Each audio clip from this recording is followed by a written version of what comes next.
Hello, मैं वसीम उड़ान private आई की तरफ से आप लोगों का हार्दिक स्वागत करता हूं और आशा करता हूं आप लोग बहुत अच्छे होंगे। और आप लोगों को अगर आईटीआई में एडमिशन चाहिए तो आपको आईटीआई कोर्स के लिए आपको उड़ान प्राइवेट आईटीआई ही मतलब बेटर चॉइस है और आपकी उसकी जानकारी आपको इन पेजेस पर मिल रही है। ठीक है ना। आज का जो टॉपिक है अपना वो है ट्रेड मतलब इंट्रोडक्शन ऑफ ट्रांसफार्मर, यानी ट्रांसफार्मर क्या होता है, किस तरीके से काम करता है, ये सारी जानकारी आपको इस वीडियो में मिल जाएगी। ये देखिए आपके सामने, यानी कि किस तरीके से वर्क करता है। चलिए अपन वीडियो अपनी शुरू करते हैं। सबसे पहले मैं आपको बता देता हूँ कि ट्रांसफार्मर ये एक बिजली का स्थिर यंत्र है। स्थिर का मतलब होता है यानी कि रखा हुआ यंत्र। इसमें कोई भी ऐसी चीज़ नहीं है जो इसमें मूवेबल हो, यानी कि घूमने वाली कोई चीज़ हो, जो कि अधिक एसी वोल्टेज को कम से अधिक करने का काम आता है। सबसे पहले अपन बात कर लेते हैं कि ये सिर्फ और सिर्फ एसी वोल्टेज पर ही काम करता है, यानी एसी पावर पर ही काम करता है, अल्टरनेटिंग पावर पर ही काम करता है। ये आपके डीसी पावर पे काम नहीं करता। वो इसलिए नहीं कर सकता क्योंकि डीसी पावर के अंदर जो है वो फ्रिक्वेंसी नहीं होती। डीसी पावर के अंदर फ्रिक्वेंसी नहीं होती, ये बात आप भी जानते हैं कि डीसी पावर के अंदर फ्रिक्वेंसी नहीं होती। और जब फ्रिक्वेंसी नहीं होगी तो वहाँ पर क्या होगा, एक तरह से जो फ्लक्स बनेगा वो फ्लक्स इस तरीके से बनेगा कि वो प्लस माइनस नहीं होगा, यानी चेंज नहीं होगा। तो वो उस चेंज ना होने की वजह से यहाँ पर जो फ्लक्स का जो ड्यूरेशन है, यानी कि फ्लक्स का जो चलने का जो काम है, वो एसी के द्वारा ही हो पाता है, डीसी के द्वारा नहीं हो पाता। और जब उसका रिलेक्टेंस ज़्यादा बढ़ेगा तो वो वाइंडिंग वहाँ से डिफ्यूज़ हो जाएगी। इसीलिए इस ट्रांसफार्मर को डीसी पावर सप्लाई पर अपन नहीं चला सकते। ये बात क्लियर हो गई। अब अपन बात करते हैं एसी वोल्टेज को कम और कम से कम अधिक करने का काम आता है।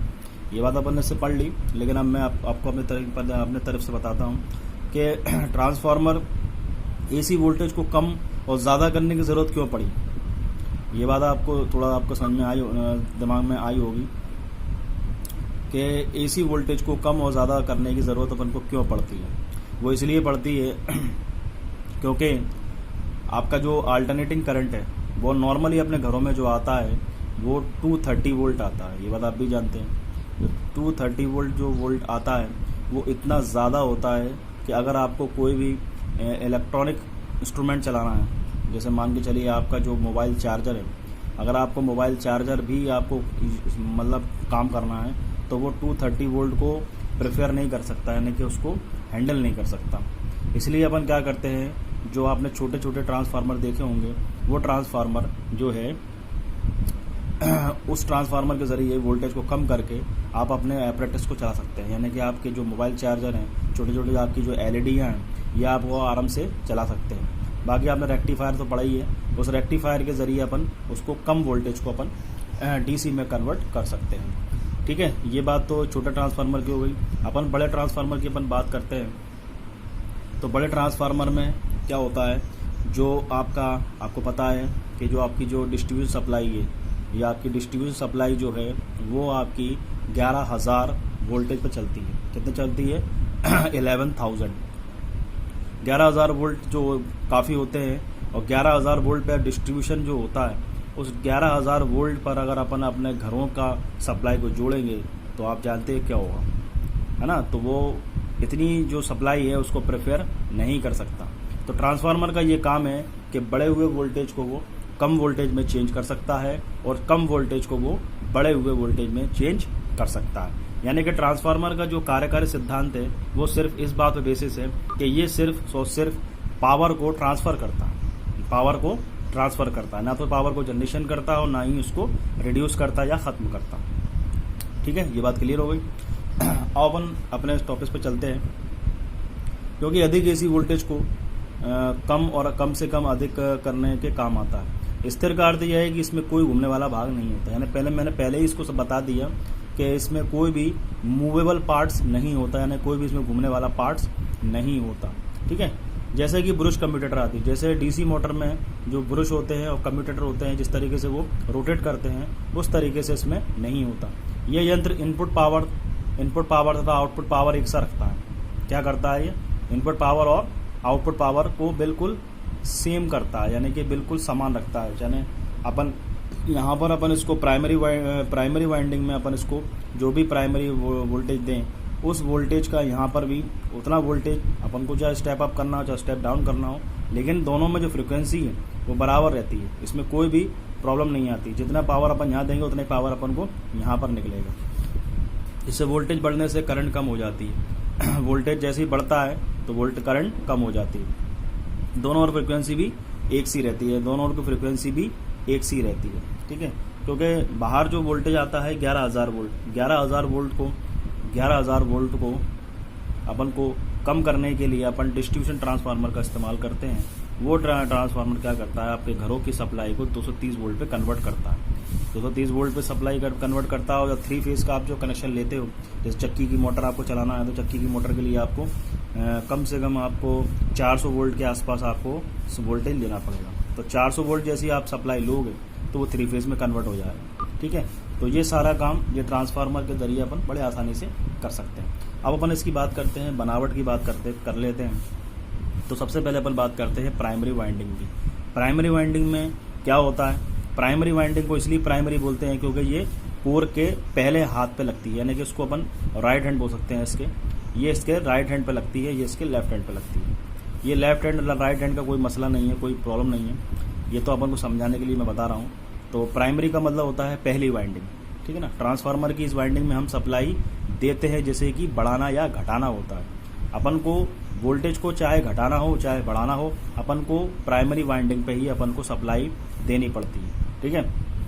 और ये सारी चीज़ें वोल्टेज के घटाना बढ़ाना, ये सब आपके आपके जो वायर है, यानी कि जो आपकी जो वाइंडिंग है, उस वाइंडिंग के टर्न्स के आधार पर काम करती है। उसका अपन बात करते हैं सेकेंडरी वाइंडिंग। इस वाइंडिंग में हम बढ़ी हुई या घटी हुई वोल्टेज बाहर लेते हैं, यानी कि सेकेंडरी वाइंडिंग, क्योंकि दूसरी वाइंडिंग है तो ये दोनों वाइंडिंग क्या करती हैं, ये सेकेंडरी वाइंडिंग इसको अपने तरफ से खींचती है, ठीक है। इसके बाद अपन बात कर लेते हैं कोर। इसके बाद अपन बात करते हैं कोर की, ठीक है। कोर की अपन बात करते हैं तो कोर क्या होता है। कोर का मतलब होता है कोई भी चीज़ का आवरण, उसको हिंदी में शुद्ध हिंदी में बोलते हैं आवरण। कोर विशेष प्रकार की एलॉय स्टील, यानी कि एक स्पेशल जो है वो है एलॉय स्टील की होती है, यानी कि स्टील में मिश्र धातु मिला के उसको तैयार किया जाता है, जिसकी रेजिस्टेंस हाई होती है। रेजिस्टेंस तो उसका हाई होता है, लेकिन हिस्टेरेसिस लॉस आदि कम होते हैं। हिस्टेरेसिस लॉसेस जो होते हैं वो कम होते हैं। हिस्टेरेसिस का मतलब होता है यानी कि जो अपन बार बार चुंबक बनाएं घटाएं, बनाएं फिर घटाएं, यानी कि अपन को बार बार चुंबक बनना घटना बनना घटना बनना घटना जो भी होता है वो क्या होता है, उसकी वजह से आपके धातु में प्रॉब्लम आने लगती है। उस प्रॉब्लम की वजह से हिस्टेरेसिस पैदा हो जाता है, ठीक है। तो हिस्टेरेसिस लॉस आदि कम होते हैं। पत्तियों की बनी कोर होती है, पत्तियों की बनी कोर होती है। ऐसी कोई पेड़ की पत्तियां नहीं होती इसमें। ये पत्तियां ये देख लीजिए, ये ई टाइप है, ये आई टाइप है, ये एल टाइप है, ये इस तरीके से ये पत्तियां होती हैं, ठीक है, जिसे हम लैमिनेटेड कोर कहते हैं। क्या कहते हैं हम इसे? लैमिनेटेड कोर कहते हैं। कोर इसलिए लैमिनेटेड होती है कि एसी वोल्टेज होने के कारण एडी करंट लॉस कम हो। जो कोर होती है वो लैमिनेशंस में क्यों रखा जाता है, लैमिनेटेड क्यों करी जाती है। लैमिनेटेड का एक तरह से सिंपल मैं आपको बता देता हूँ कि लैमिनेटेड क्या होता है। लैमिनेटेड का मतलब होता है कि पत्तियां आपस में जोड़ के बनाई है, ना कि अपन ने पूरी धातु एक साथ बनाई है। पत्तियों को एक एक करके उसको जोड़ा जाए, ठीक है, वो लैमिनेशन कहलाता है। एडी करंट लॉस कम हो, लैमिनेशन के लिए पत्तियां 0.35 mm से 0.5 mm तक मोटी होती हैं, यानी कि जिसका जो आकार है, जो उसका साइज है वो इतना दिया हुआ है, यानी 0.35 से 0.5 mm तक मोटी। ये पत्तियां EILL आदि प्रकार आकार में होती हैं। ये पत्तियां कैसी होती हैं? EILL आदि के आकार में होती हैं। ये पत्तियां एक ओर से इंसुलेटेड होती हैं और इन पत्तियों को इस प्रकार आपस में जोड़ा जाता है कि कहीं खालिस्तान ना रहे। खालिस्तान रहने से कोर की रिएक्टेंस बढ़ जाती है। अगर खालिस्तान होगा तो उसकी जो रिएक्टेंस है वो बढ़ जाएगा और लॉस अधिक हो जाते हैं, ठीक है ना। इस तरीके से इसकी जो कोर है वो लैमिनेटेड करी जाती है। तो इस तरीके से ट्रांसफार्मर काम करता है। आशा करता हूँ आप लोगों को वीडियो पसंद आई होगी। Thank you.